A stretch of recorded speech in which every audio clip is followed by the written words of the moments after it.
Welcome to the Jam Yearbook. I'm Jim. And I'm Matt. We're here to take you on a journey through the years as we explore the music in our lifetime and the impact it's had on us and the world we live in. Welcome to version 1989. Hello, everyone from the past. Yes. In the future. Here we are. Hey, Jim. For once, I'm not seeing any major deaths that we need to cover. Did I miss anything? No, usually this is kind of how we start the show off, and we talk about musicians who've had a big impact on our life. And it's not like there weren't any, but I was combing through the list and it was mainly kind of obscure jazz musicians or people from the 40s or 50s I never really heard of. So I guess we can just say cheers to them all and leave the Reaper section out of the show here this week. Awesome. That sounds like a plan. Cheers to everyone who died in 1989. Yeah. There also weren't really many events that were taking place. James Brown, well, he went to jail, and Michael Jackson was crowned as the king of pop. That always seemed a little strange to me at the time, even as a big fan of his 80s material. Yeah, an offhand comment at an award show, and everybody just ran with it. At the time, it was fitting. I don't know if it's really, I don't know if that crown needed to be put on anybody's head, though. Yeah, I think it was fitting at the time, but aren't crowns meant to be passed along? Don't kings have heirs? Yeah. Harry Styles was recently referred to as the king of pop. And one of Michael Jackson's kids sounded off on this and said that his dad was the one and only king of pop.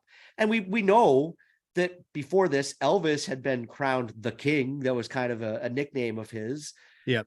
But like I said, there can be heirs, there can be a modern day king, and it doesn't tarnish any legacy these guys leave behind, in my opinion. Does it really matter if there's a king of pop? I'm so far removed from that, genre that Harry Styles, it seems like it's too soon to anoint him that, but it may have felt like that at the time with Michael Jackson. Yeah, I agree with that. I think it's just something you run with when you're young and you're excited about pop music and what's going on. So, okay, let's talk about what I think we're really here to talk about today.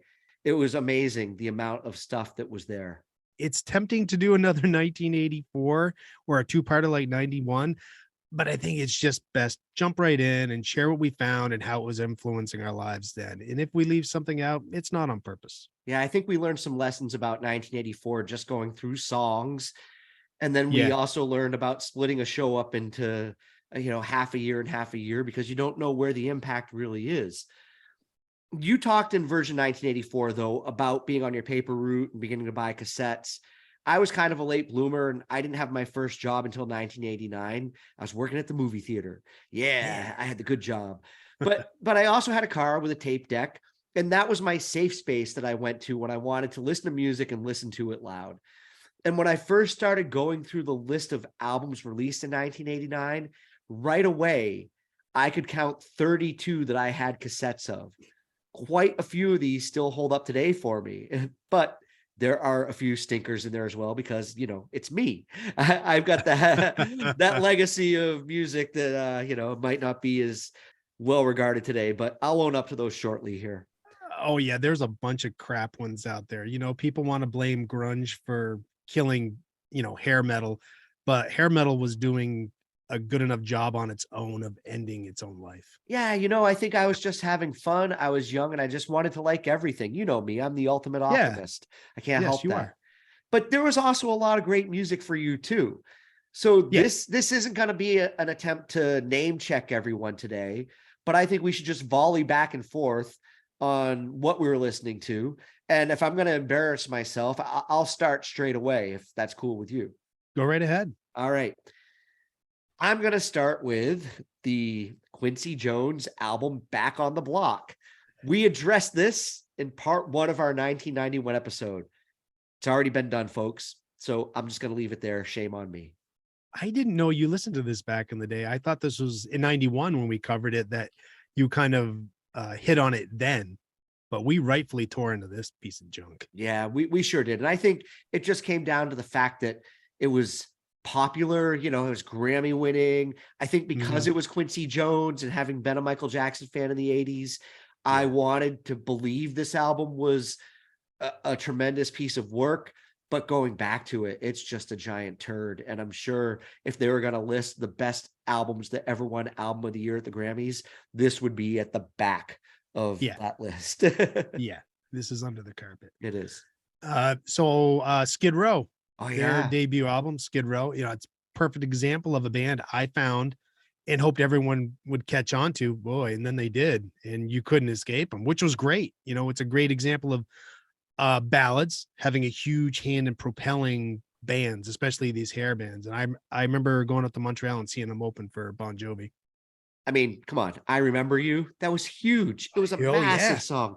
Oh But yeah. but I can still go back to this day and listen to Youth Gone Wild if I'm in the mood for it. Yeah, Just damn right song. it's a Damn right great song. rock song. I own this cassette. I loved it. I'm going to leave most of the hair metal to you today, but I occasionally go back and listen to this, and it does still rock. Yeah, it does. What about the Elvis Costello album Spike? This is kind of off in a different direction of music. Yeah, It great was, album though. yeah, it was my introduction to him. I saw the Veronica video on MTV or on music videos, and I really recognized immediately that it was about maybe a grandmother or a mother with dementia. And I caught into the storyline quickly, and I was really moved by it. But I think this is understated as one of his best pop songs of all time. Paul McCartney co-wrote it and he plays bass on it. And then if you go check out the personnel on the album, it was recorded in 4 different studios across the United States, over to London. And along the way, it was produced by T-Bone Burnett. It's just really impressive. Oh wow. Yeah, I didn't know it had all those hands in that album, but when you mention it, I look back on it and it sounds like Paul McCartney was returning a favor because him and Elvis worked on McCartney's album Flowers in the Dirt That's in right. Yeah. 1989. They co-wrote 4 songs on that one, including My Brave Face. Yeah. I think Elvis Costello got the better end of the deal. Yeah, I think so Yeah. too. I like My Brave Face. The whole album as as a whole, it doesn't really hold up to some of his better work. But Yeah. so continuing with the hairband theme, I will bring up Warrant and Dirty Rotten Filthy Stinking Rich. I heard Down Boys and I thought, cool, I'm getting that. And then I heard Heaven, and then I said to myself, oh shit, this is gonna be huge. Oh yeah. Oh Oh yeah. my god, and it did get huge. And I Yeah. remember the band I was in with, I'm pretty sure we played Heaven. That we may have tried another one, but I know definitely we played Heaven. Oh yeah, for me, and when I got my first guitar, that was one of the must-learn acoustic ballad songs back Mm, then. Yeah, you had to play Heaven. yeah, you did. So in a different direction, I'm gonna go back to Janet Jackson and the album Rhythm Nation. I really loved this album at the time. I know I gushed over Janet in the 1986 episode, and this album's probably the reason why I did. Yeah, I'll throw up my hands now and admit that it sounds dated. Those electronic drums, they're just way too drenched in reverb for me to really enjoy the way that I did back then. But there are still a couple of songs that sound good to me. I really like Janet's attitude. I liked what she brought to the music videos, the synchronized dancing. Whenever you saw her perform live on MTV on any of the shows, she was the biggest thing in that moment. And then I really liked that song Black Cat because I thought it had a great guitar riff. It was out of character really for the rest of the album. And that guitar line, in my opinion, still holds up today. I think what she did on that album is as, I put up quotes, bad as anything Michael Jackson put out after Thriller. Yeah, I'm gonna give up railing about the sounds I don't like in the mid 80s. Yeah, we agree that the reverb, I'm trying to look past that overuse of it. And it depends on my mood, but there doesn't seem to be a sweet spot with electronic drums. Mhm. It may sound like a small thing, but if something isn't pleasing sonically, then it's hard to really get in and liking a song. Yeah, no, that's true. And you kind of mentioned that it might sound a little dated, and it does, but just in the cleanup episode last week, you brought in It Takes Two from Rob Bass, right? And that Mhm. sounds dated, but that sounds dated in a good way. Yeah. So I'm trying to parse together in my head what makes it when is that reminiscing like sound dated or still holds up? Yeah. Like Well, I'm still trying to figure that out. I would say if you go back and listen to the album ever, if you're curious at all to listen to Rhythm Nation, one of the cool things about it is it's really held together well with these little interludes. And it kind of Okay. surprised me when I listened to it last week because I'd forgotten about that. And so for a pop album in its time, it's almost thrown together with all these pop songs, but with like Pink Floyd-esque interludes Mhm. between songs. And so the creativity behind it in its era is it's still strong. Yeah, it's kind of a forgotten touch with albums to have those little interlude pieces. It shows, different level of creativity. Yeah, you're showing that you're really creating an Yeah. album, not just putting single after single Yeah, together. you're actually kind of thinking of how songs should lead And if you together. go back and look at this album, though, you'll look at the track list and you'll go, "Yep, that was a number one song. Yep, that was Mhm. a number one song. Yep, that was a number one song. Yep, that was." I mean, it probably has at least 4 or 5 songs on that charted in the top 10 or number Oh one. yeah. Yeah, Yeah, she was everywhere. So I'm gonna bring us back into the hair metal and Extreme's debut, uh, self-titled Extreme. extreme. Yeah, we can make up for some of the negative things we said around Gary Sharon with Van Halen 3, but like a lot of people, we watched Bill and Ted's Excellent Adventure, and their song "Play with Me" it was on during the mall scene, and I watched the credits to find out who it was. Nuno Betancourt's guitar playing just blew me away, and I was happy to find that the rest of the album was just as good as that one song. I think that Gary Sharon might not have fit in well with Van Halen, but this is a good album.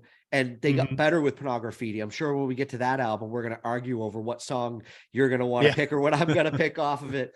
I have the Bill and Ted's Excellent Adventure, or I'll say I have the Wild Stallions album on vinyl. It's really just the soundtrack to the movie, but the cover is Bill and Ted's, album cover that you see in the film. Yes. It's really cool to look at. But when I bought the album, I brought it home. This song was the very first one that I put on. Play with me. Yeah, Oh, it's a great. good stuff. Yeah. All right. So yeah, here we go again. You're gonna pull us back into the other side of the pool? Yeah, we're going to the other side of the pool. This is the shallow end, and the very shallow end. And I'm going to say Milli Vanilli.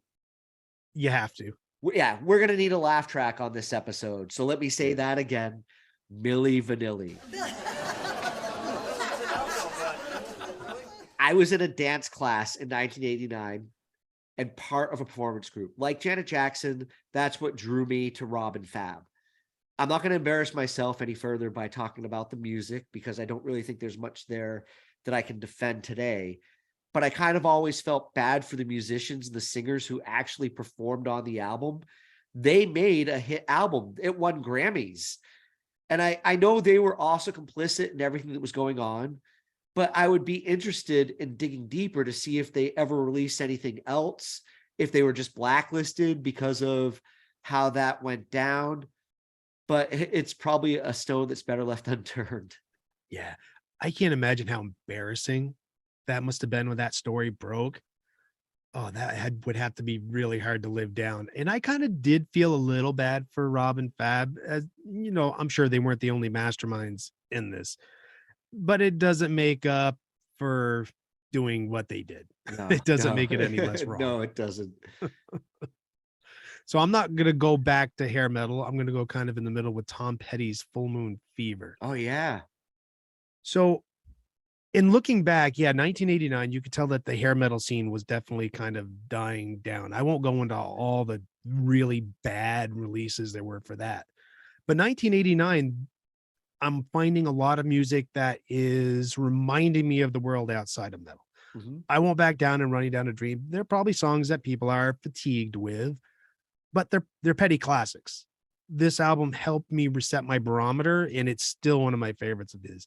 Music like this coming out had just as much to do with the fall of hair metal as grunge did for me. Oh, absolutely. This was, really kind of classic rock in an era when classic rock wasn't being created anymore. And what Mhm. I do like about this album is even though it's Jeff Lynne produced, Jeff Lynne music often tries to sound very Beatlesque, and he Yep. didn't do that with this album. He let it really sound like Tom Petty, and it has a really pure sound that is honest to the music that Tom Petty was writing and creating at that time. So Yeah, Jeff yeah, Lynne was definitely going for a signature production sound that he brought into the Traveling Wilburys and George Harrison. yeah, He was making all these people sound like the way he wanted them to sound. yeah, absolutely. All right, so in the words of the classic film in the 90s, Office Space, fuck Michael Bolton.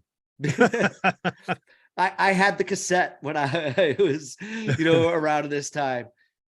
You remember the ballad guy from the 1984 episode? Me, he hadn't completely left my system yet. He's Yeah, back. boy, do I wish he had. But I'm going to own up to it. Like I said earlier, I have to do this. I have to admit, I can't go back and listen to it. It's painful. I'll never be one of those people who pretends that they never did listen to anything that's cringy now, though, because right now, here's proof that I did. So judge me. I don't care. No, no judging. I listened to Mark had this, and Bolton was becoming someone you just couldn't get away from. He was everywhere. He's got a good voice. You can't deny that. Yeah. But it's just that kind of cheese you can't go back for seconds. Yeah. Kind of like toe cheese. So heading back into the I guess you could call hair metal waters, we'll go with Joe Satriani and Flying in a Blue Dream. Usually have trouble listening to full instrumental albums. Mhm. And like Surfing with the Alien from Joe Satriani was one of those. It had good songs that I could put on a mixtape of my own and I would enjoy them. And I like instrumentals. I just don't need to hear that entire record. But he finally did some singing on this album. It kind of broke up that metal jam band feel, and it was the right amount. He's not a great vocalist, but it broke up the monotony of just hearing, instrumentals all the time. I remember the title track, "Flying in a Blue Dream." That was a really great way to lead into the album. And there was the phone call and I Believe that were kind of standouts on that one for me. Yeah, I had this album. I don't really know if I knew how to fully appreciate it, but it was probably my bridge to Steve Vai and maybe even Eric Johnson. Yeah, I can see that. Yeah. Yep, definitely. So an album that actually wasn't really well accepted in its time. I think, because of how big the debut album was, it took a few years for people to go back and really appreciate it. But it's the Beastie Boys, Paul's Boutique. And this is proof right here that I had good taste in music. This album is really one to kind of read up on. All of the music had already been produced and created by the Dust Brothers, and they had intended it to be released as an instrumental album in clubs. But the Beastie Boys got wind of it, and they talked them into letting them use it. There are over 100 songs sampled on the album. You have from the Beatles to James Brown, Sly and the Family Stone to Mississippi Queen by Mountain. And I think to this day now, maybe the lyrics are a little misogynistic. The Beastie Boys have actually acknowledged this and they issued some kind of apology, and it probably wouldn't fly 100% today, but I'll always appreciate this album. I think it's great. Yeah, I think even back then when they released this album, it kind of did fall on its face. People were a little bit tired of their routine because just because License to Ill was, a big dose of misogyny. Yeah.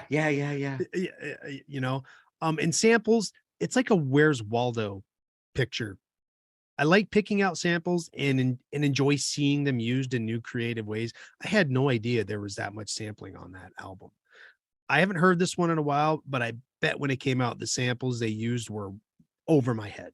And a lot of them probably still are. I'd probably have to have the cheat sheet telling me where a sample is and where it came from. Yeah, go listen to it at some point and look up the list of samples that go into it because it is pretty amazing.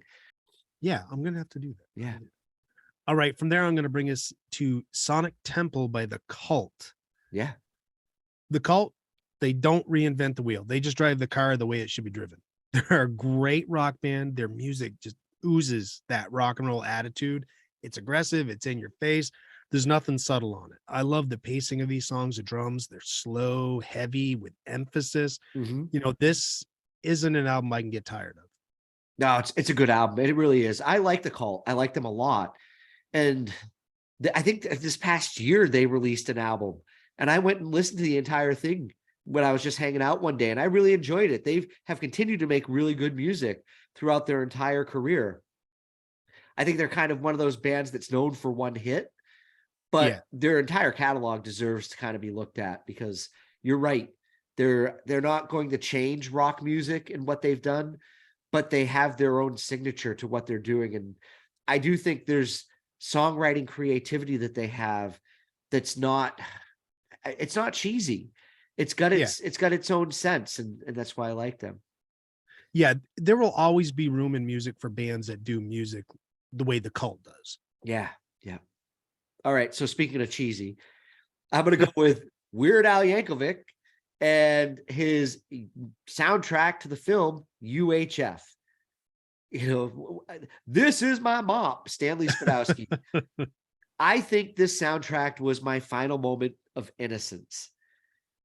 I watched this movie alone in a theater before flying to South Carolina with my parents on vacation, where I probably started my partying ways. I was probably 15, 16 years old. We were staying at the hotel before we went on a flight the next morning, and I didn't want to hang out in the hotel room with mom and dad. And I was like, let me go to the movies. And so I went and watched this, and I loved it. It was a great memory for me. I almost put the song Biggest Ball of Twine in Minnesota on my playlist because that song makes me so damn happy. If you put this song on and I stand there and dance and sing along to it, I'm wearing a smile on my face the whole time. But I thought if the audience can't see that, I should spare them. Yeah. There were a It'd lot make of a good TikTok video for you. yeah, maybe I should do that. There were a lot of tough calls this week for us. Yeah, there was. This is a fun soundtrack to a fun movie.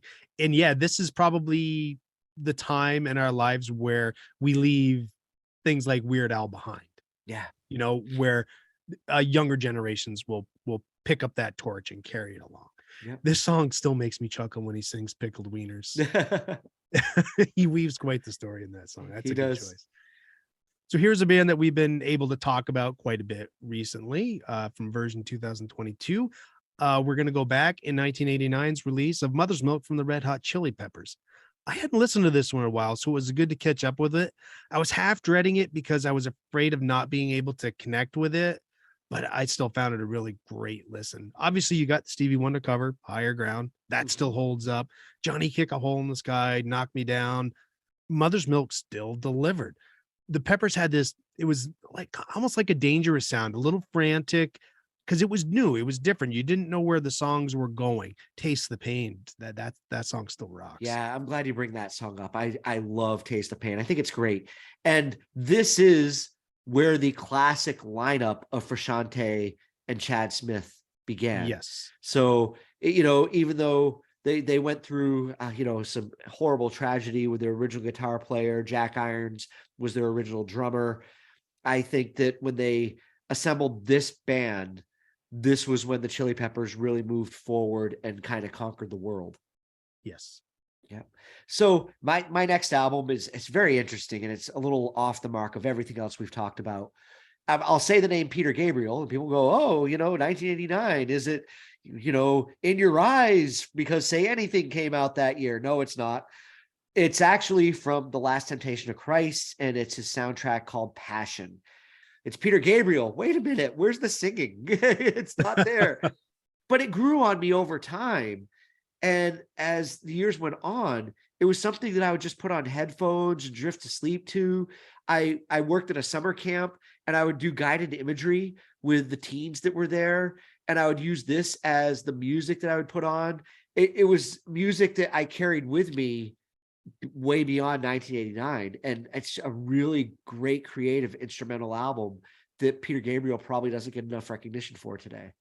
Probably not. I remember my cousin listening to this quite a bit because he was a Genesis Peter Gabriel fan, and I never really listened to it on my own until this week. It reminded me of that ambient Alanis Morissette album I listened to a couple weeks ago. Yeah, it had me falling asleep too. I'm glad I didn't listen to it until now, because I wouldn't have been open to it in 1989. It is pretty good though. It's got a lot of textures that I'm not used to hearing. Yeah. Yep.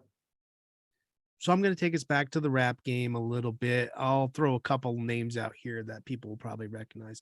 Tone Loc, Wild Thing came out and was an immediate hit. Sampling Van Halen, got a lot of people's attention. And then the lyrics for a teenager like us, they were gold. Yeah. Yeah. Same with Funky Cole Medina. Had a lot of samples in that one, but the one that caught my ear was Christine 16 from Kiss. Uh-huh. And then there's Biz Marquis' Just a Friend. His performance is lovingly and endearingly imitated whenever the song is played. Oh, people love that song. And yes, when Biz Marquis passed away, I know there was a lot of love shown to him in the entertainment world. People really liked him a lot. Yeah. And you're right about Tone Loc. At our age, it was funny. It was fun. Probably Funky Cole Medina wouldn't fly today. It's a little Nope. creepy, you know. Yep. You know, the girl, her name was Gina. And Yeah. then I got Tread carefully. Gina was a man. Bow, bow, bow, down. Uh-huh. But yeah, you know, back in the time that we were listening to it, it was a lot of fun, and Oh yeah, it was giggle music. it was absolutely, absolutely. Well, a guy who doesn't know how to giggle did my next album. Yeah. And that's Neil Young and the album's Freedom. This album was my doorway to being a Neil Young fan, probably for the rest of my life. I was covering Rockin' in a Free World before Pearl Jam was a band. Both versions on this album are good, in my opinion. Wrecking Ball was always one of my favorites. I really like the cover of On Broadway. I was 100% going to put Rockin' in a Free World on my 5. And then when I went to listen to it, Neil Young, you cantankerous old fart. He doesn't want you to listen to his music on Spotify. He pulled it because he thinks Joe Rogan's a tool, and maybe he is. But I don't think his stance really changes anyone else's thoughts. It's up to us to be educated enough to wade through the bullshit and decide if it's true or not. There's a generation of kids not getting exposure we got to his music now. And I think that's kind of a shame. So maybe you can explain to me the appeal of Rockin' in a Free World. I think I got so bored of the music that I didn't pay attention to the words. My attitude towards that song probably kept me away from this album, and I missed a good one. I didn't have the patience for music like this in 1989. That lack of patience, it's probably my disconnect with Rockin' in the Free World. But giving this album time this week, aside from Rockin' in a Free World, I really connected with it. I liked what he was doing on this. Well, let me ask you, have you ever played Rockin' in a Free World? No, because I always had trouble listening to it. Okay, it's a great song to play. It's a good song. You know those songs that are in an E chord and they're very, you know, it's a very minor song that you're playing, and then all of a sudden, after you've gone through all the minor of everything going on, it goes into the major of the G chorus, and then at the end of the G chorus, it goes into the really bright A change before it goes back to the E minor. I think musically, maybe the audience won't understand that, but you know, from musician to musician, it's one of those things that you can feel when you're playing it that has this kind of shift. And then I also think that, you know, Matt, you never really went through the angry young man syndrome the way that probably other people did when they were our age, and I did.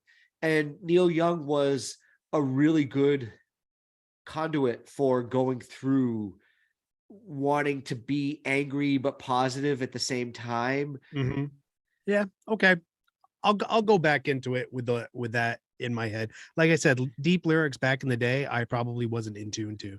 And I also really I like Neil's guitar playing on it. I love his sloppy ass guitar soloing. Yeah, I do like that too. Yeah, you know, at the end of it, there's something about the way he plays. One of my most disappointing moments in my entire life was the only time I ever went and saw Neil Young play. He played the entire show, never heard this song, came out and played the encore, and he played maybe like a hurricane or something. And I thought, oh, I'm going to hear Neil Young play Rockin' in a Free World. And then he played some dumbass song off a new album that I didn't care about. Oh, that sucks. Yeah. And also sometimes with songs, I approach them from being a bass player and going, God, that's so boring. And that can turn me off. Do you ever have those songs though, where you can like pound that note and then pound, you know, maybe the octave on it or something, or ride it all the way up to the Yeah, oh yeah, definitely. But I think those songs for me, they have to be a little more up tempo. I think it's just a personal choice. It's obviously just a personal choice. But I think the thing is sometimes you look at a band like Pearl Jam who took that song and carried it forward, they up-tempoed it. And the bands that I played with, we up-tempoed it. So it was a case of recognizing this would be a good song, but if you played it, you know, a little bit faster, then it'd be better. So all right, I'll give it another shot. All right. I don't believe you. Well, believe this. I'm going to move on to another band. I believe that. We're going to go with Tesla's The Great Radio Controversy. I really loved Tesla back in the day. They didn't fit that hairband mold, but they got lumped in there anyway. They didn't fall into a lot of the tropes that you get with hair bands. You know, they didn't wear makeup. They were a jeans and t-shirt band. Their songs weren't all about partying and getting laid. They did a bit with the dueling guitar solos because Tommy and Frank could shred. Yeah. The Way It Is and Love Song came really close to being in my 5 this week. Maybe bring them to the cleanup because those are two Yeah. great songs. Absolutely. I mean, Love Song is one of those songs that I had to learn how to play. Obviously, I talked Yes. about Warrant earlier. I had to learn how to play Love Song. And it's so good. And you're right about how they didn't fit into the hair metal thing. I think if Tesla had come along in 1992, they would have been more like a Blind Melon band. They would Yeah, have fit maybe. that kind of image a little bit better because they weren't trying to gear themselves up to sell themselves with imagery. They wanted to do it purely through the music. And Yeah, they weren't emulating another band. no, not at all. Not at Yeah. all. All right. So, a band that they go through phases of wearing makeup and or whatever, and a lot of a lot of feathers are involved. That's Aerosmith, and the album was Pump. This album was my favorite Aerosmith album. I think they peaked right here in the 80s. Boy, are we gonna pit Pump versus Permanent Vacation? No, I know you like That's a that. tough one. Yeah, and Yeah. we can talk about that when we get to that year, but we don't need to go to war over it. I was never compelled to buy Permanent Vacation, but I bought and I knew every word to Pump. If you go put on your headphones and you listen to Janie's Got a Gun again, I don't think there's anything on Permanent Vacation sonically that kind of matches it. Was the song severely overplayed? Absolutely. But I never owned Permanent Vacation, and I've heard Angel enough to know that I've heard it too many times. And as far as love songs go, I think What It Takes is a great ballad that never falls into the 80s hair metal ballad trap. Yeah, that they never get lumped in with hair bands for anything, and they shouldn't. They're just hard rock, right? Yeah. Both had songs that were overplayed. You can't accuse one album over the other. They're both great albums. I am not saying Pump's a bad album. That would be a lie, and that would be trying to start an argument for no reason because I would have no leg to stand on. I think this is just a case where those are the albums where we each rediscovered Aerosmith at different times. So we have our preference. Just go Oh, and listen. I agree. What It Takes, that's a phenomenal song. No, but also go listen to Other Side and listen to the intro. That song alone is an amazing Aerosmith song that I think stands up to anything that they did in the 70s. The Other Side is a great song, but it is. I don't think it got as much attention because Janie's Got a Gun had the music video directed by David Fincher behind it. And for some reason, What It Takes was one of those songs that showed the band in the studio making the album. And, it got a lot of airplay on MTV at the time. Oh, yeah, it is. And I think Aerosmith fine-tuned writing a hit on Pump. They did. And then they wrote songs that really annoyed us down the road. And this is where we slide downhill. Yeah. We don't really have time to go in depth on everything, but it would be a big shame on us if we didn't at least acknowledge the B-52's Cosmic Thing or Lou Gramm, Chris Isaac.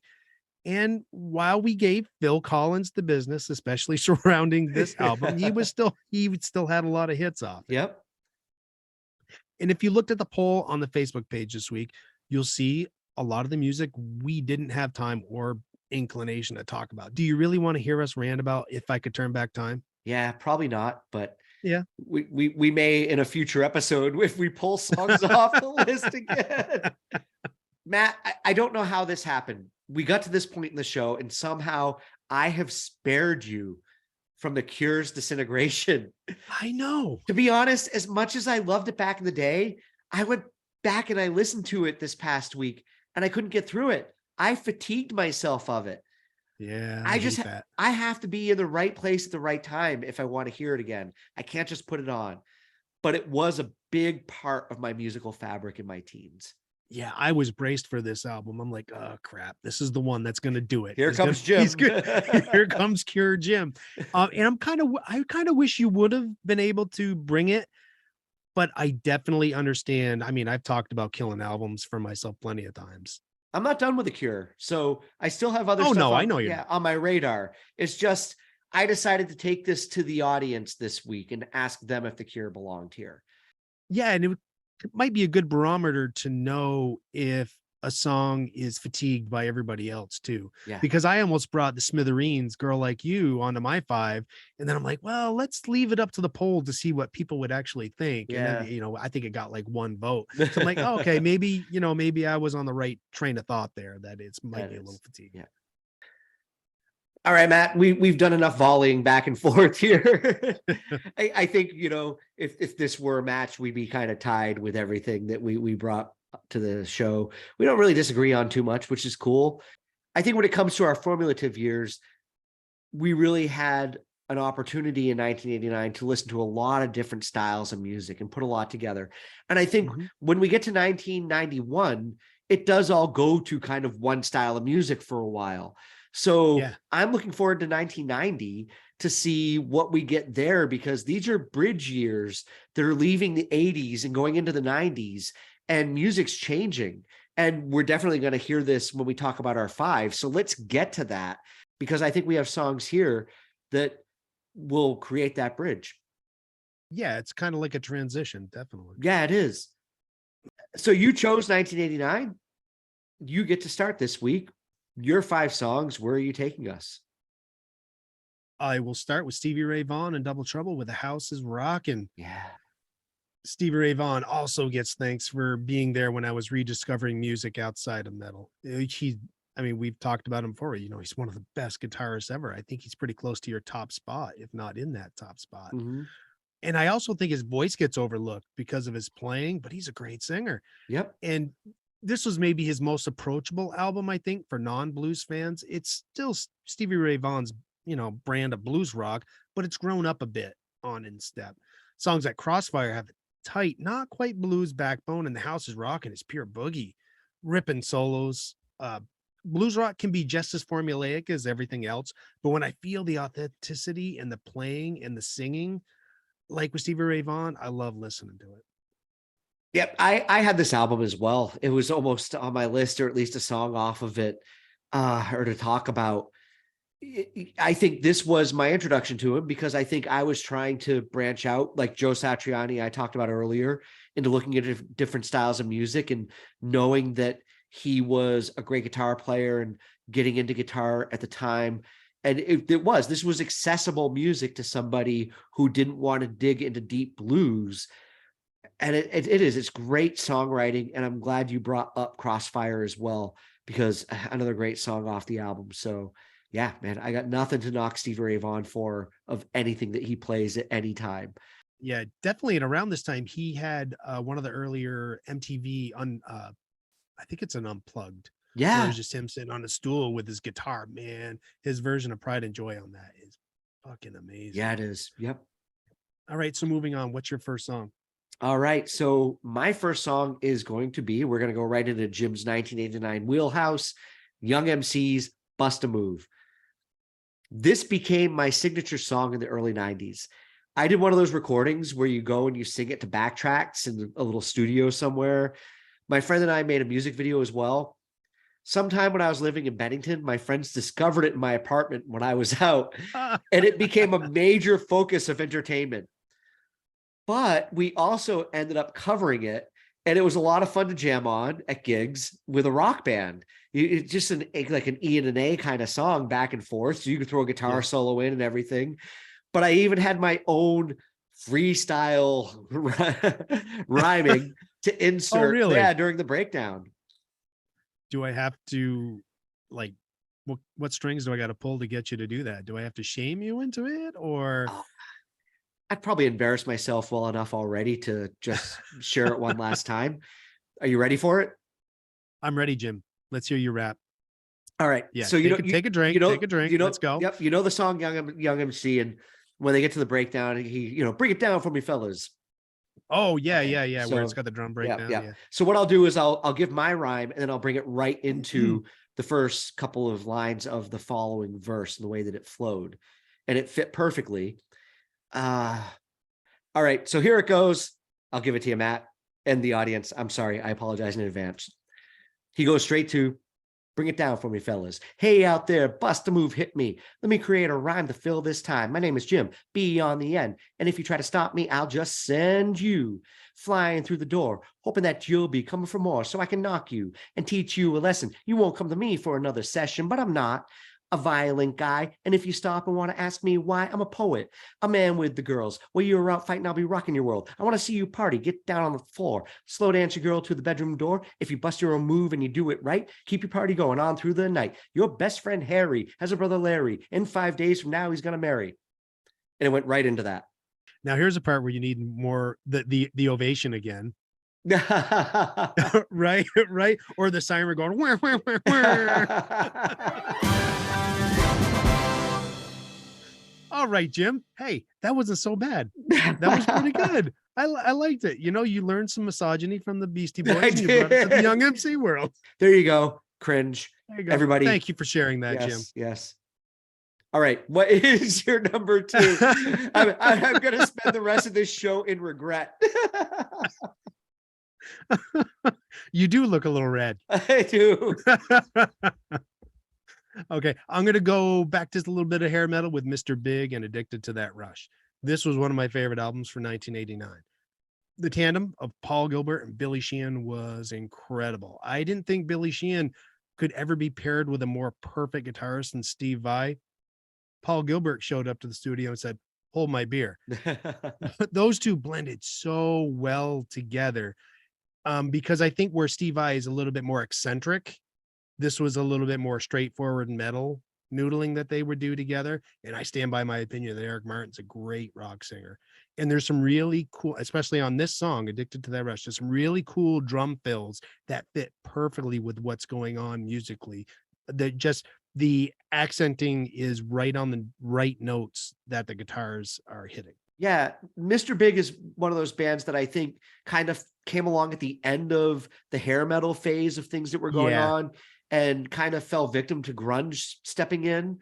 But if they the interest had waned in hair metal, so they were just victim of that. Yeah, if they come along 3 to 4 years earlier, I think they probably would have been as big as Bon Jovi. Yeah, they could have been. Well, let's not go that far. Huge. That was true. Huge. That's true. All right, Jim, what is your number 2? Well, I hope I can redeem myself a little bit after my number 1 song. And I'm going to go with an angry band that I love, 9 Inch Nails. And the song is Down in It. This song was my number 1 angry young man song. I talk about the Neil Young rocking in a free world, the angry young man feeling that he had going on. When music makes you punch your fist in the air, this was the song for me. There are a few songs I could have picked from this album. I like Head Like a Hole or Something That I Can Never Have. They probably got the same amount of play from me, but Down in It is just a song I can still turn to every single day. Oh, I'm glad you brought this one. This is probably the favorite album that I got to reconnect with this week. I lost touch with 9 Inch Nails a long time ago because they just didn't fit a need that I had anymore. But this was like meeting up with an old friend. Yeah. Yeah. All right. And punching each other in the face. Yeah. All right. What is your number 3? I will bring us to Jelly Roll from Blue Murder. This song's got a great groove and it turns, kind of bluesy at the end without that change being jarring. Yep. It just kind of flows really well throughout the song. It's got the rare fretless bass that adds a different texture that you don't hear in metal. Blue Murder came out when John Sykes left Whitesnake. He had a Tony Franklin from The Firm on bass and Carmen Appice on drums. Yep. So, I mean, you got some great talent in this. Yeah. There's some really good songs on this one. Blue Murder, Jelly Roll is my pick today. I could have easily gone Without a Love as well, but Jelly Roll, it's just got that groove that I like. Yeah. The minute I heard this song, I immediately went, this is the Matt I knew in 1989. And I've spoke about this in the past when you've recommended a song and I've gone and listened to it, didn't really know much about it. And I'm sure that you played this album to me at one point back in the day when we were hanging out. Because then I hit that title track, Blue Murder, or the track named after the band, and the theme was immediately recognizable to me. But the Jelly Roll song just has that feel of that acoustic hair metal combined with the rocking stuff going on, it just Yeah, it brings it all together in a way that the songs rarely did. it's got a very memorable riff. Yeah, it really does. It really does. All right, Jim, back to you. Where are you going to take us next? I must still be redeeming myself from Young MC and wanting to hang out with the cool kids now. So I'm going to go with Fugazi, and the song is Waiting Room. These guys are awesome.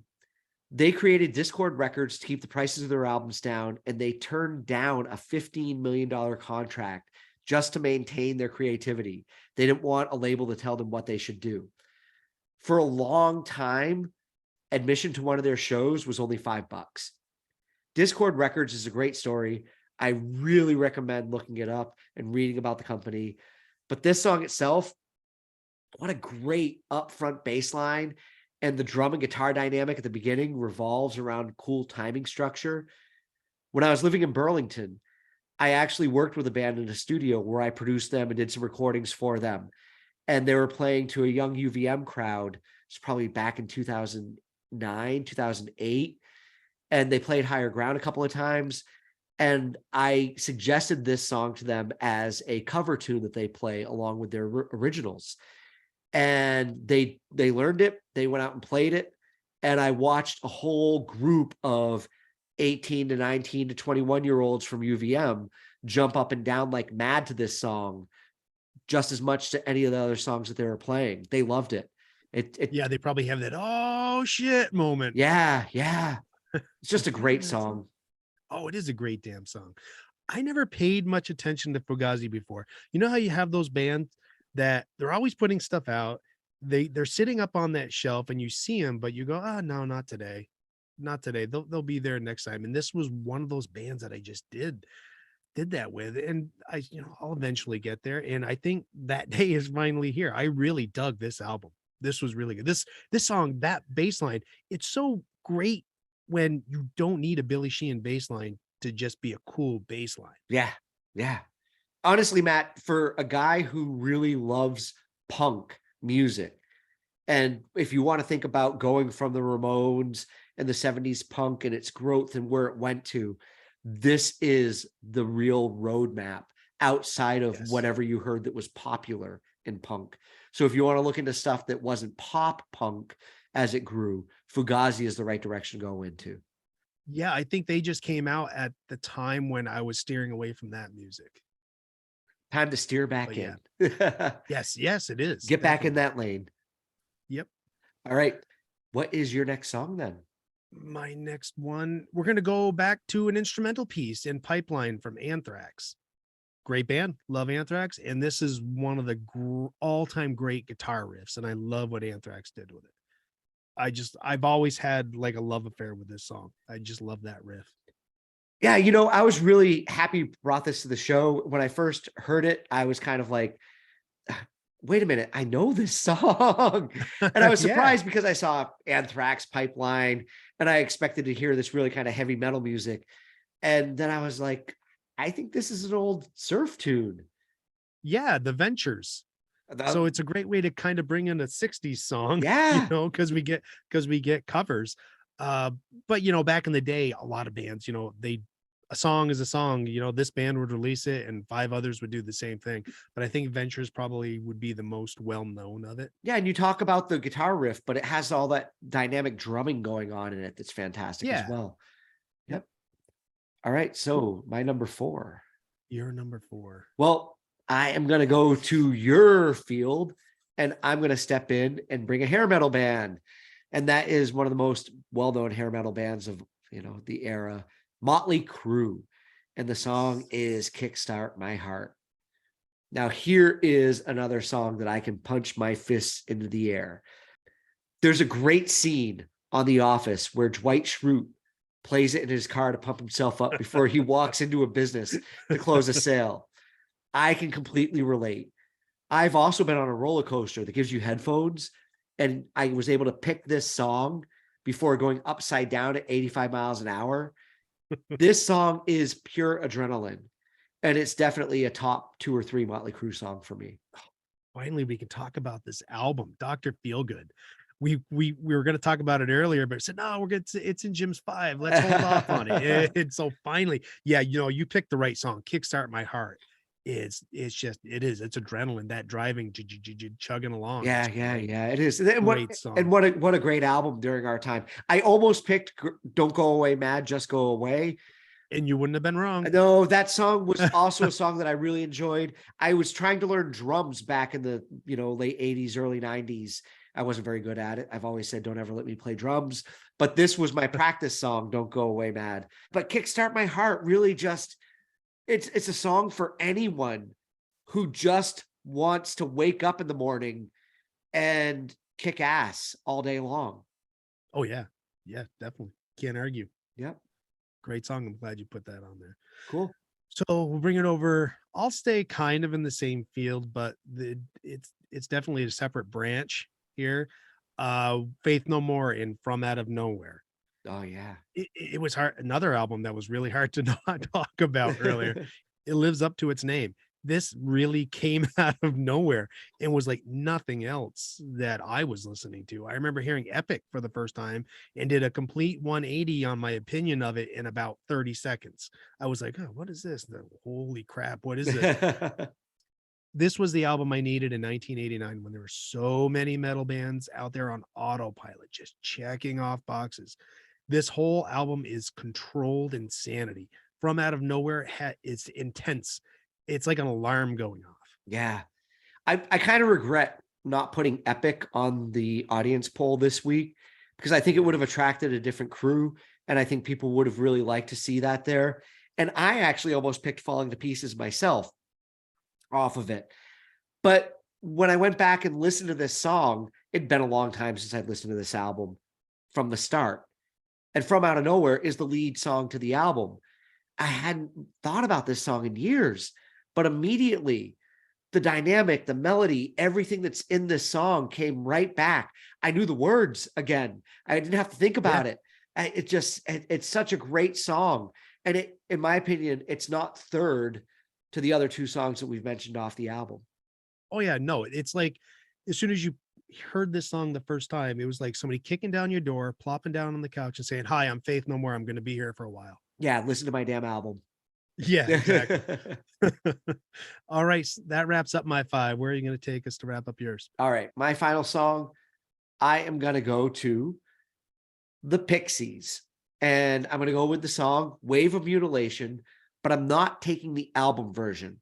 I'm going with what's called the UK surf version. I actually discovered this the following year. It was on the Pump Up the Volume soundtrack. And we didn't talk about the album Doolittle earlier, but it is a great Pixies album that really, I think, launched their career and made them kind of the legendary Pixies that you know today. There's a faster version of this song on the album, but this one was a B-side to the single of Here Comes Your Man here in the UK. Here Comes Your Man is another great song. Oh, great guitar riff. Yeah, yeah. But talk about a 1-2 punch. And it's called UK Surf because they wanted this to reflect the elements of older surf music. And in my opinion, it really works. You kind of hear that dreamy guitar line going through it that's quite different when you hear the faster version. And this is another song, like pretty much all the other ones that I've talked about today, that still hasn't fatigued me at all. Yeah, I was surprised how much this song held up, especially when they are changing how they did it on this, because I hadn't heard this UK surf version. I hadn't seen that movie in forever. Because we've talked, I'm Pixies challenged, but this is a good album. And Wave of Mutilation, I really enjoyed this. I love the way they slowed it down. Yeah. Yeah, it just works really well. And I'm normally not the kind of guy who likes a band say, we're going to take our song and we're going to slow it down and make something different out of it. But they didn't do it to, sell a song or anything like that. They just, back in the day, when you were just launching B-sides, it was a great way to be creative without including the same thing that was already on the album. And I'm glad that they did that. So yeah. All right. So what we need to discuss next is the audience poll. Yes, the audience poll. And I thought I was safe from The Cure. But you are not, because one of the top songs chosen this week was Pictures of You off Disintegration, and I'm happy to have it there. It's a great song. I am from too. them. It's not a bad song. No, it's a really good song. And I talk about Robert Smith having those songs that have those really cool long guitar lead intros to what's going to go on. This song does that. So I'm happy to see it there. Yeah, it does. All right. The second song from the poll is Technotronic and Pump Up the Jam. Yeah. Thank you, Stacy, for adding that one. Yeah, we didn't pick that one. Hey, Jock Jams, man. Remember Jock Jams? Yeah. MTV. That's right there. But if you want to actually think about this song, after this show, I challenge you, go watch the video on YouTube. Look it up, and you're going to watch it and be like, how did this become so big? The production behind it looks like something that's off of whatever local cable company is doing television shows in your area. It's so low production, but the song was massive. It was big. Yeah, it was. Yeah. So, well, another song that was massive and big was the B-52s. You couldn't go through 1989 without hearing Love Shack. It was massive. And this was kind of their swan song to their, dominance of their style of music, whatever it was that they were doing in the 80s. I wouldn't know how to describe the B-52s, because even this song itself, I wouldn't say is written intentionally to be a pop song. It was possibly just recorded better. It sounded better, but it fits right within everything that they do. And maybe finally by this point, their music just became what was going on in the pop world. It sounds more like the music industry moving towards them than the other way around. Yeah. Definitely. All right, the next one coming on to the list from the poll is Alana Miles's Black Velvet. Yep. This was definitely one I heard everywhere. Yeah. And I kind of always wondered if it was a regional thing, but I'm guessing not. It's not. That song is played on the radio over here. I hear it every now and again. It was big in Scotland. I think if you were a young woman in 1989, you loved that song to bits, no matter where you were. Oh, yeah. Yeah, it was big in the UK. So, and then another song that's probably big everywhere, even if we talked about it earlier, and we're going to be thankful to Stacy for putting it on the playlist, because yes, thank you for participating. Yep, she had her finger on the musical heartbeat of 1989. That is Cher's If I Could Turn Back Time. Big hit. You can't deny it. It was a massive song. It really was. And Cher did a great job maintaining her relevance and prominence in pop music for a very long time. And I think Cher's one of those artists that would, kind of rise and dip and rise and dip and rise and dip. She was always just peaking again. And we talk about even in the 90s when she was up there with Believe. I think that was the 1998 episode. Yeah, she was always smart enough to keep her pulse on what was going on. Yeah. So there she was with that song, and I don't think any of us will ever forget what she was wearing on that aircraft carrier singing this song. No. Okay, so that wraps up 1989.